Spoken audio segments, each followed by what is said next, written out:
Unit Perlindungan Perempuan dan Anak PPA Polrestabes Palembang masih terus melakukan penyidikan maraton terkait perundungan yang menimpa seorang siswi SMP di Palembang, Sumatera Selatan.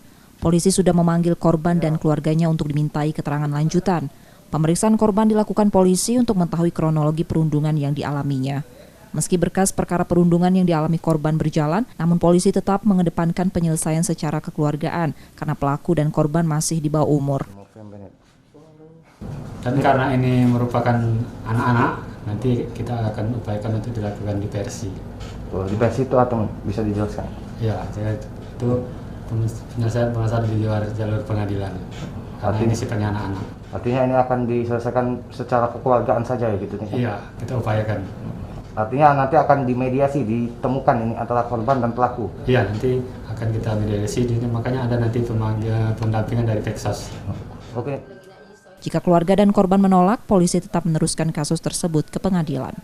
Yudiki Swanto, Kompas TV, Palembang.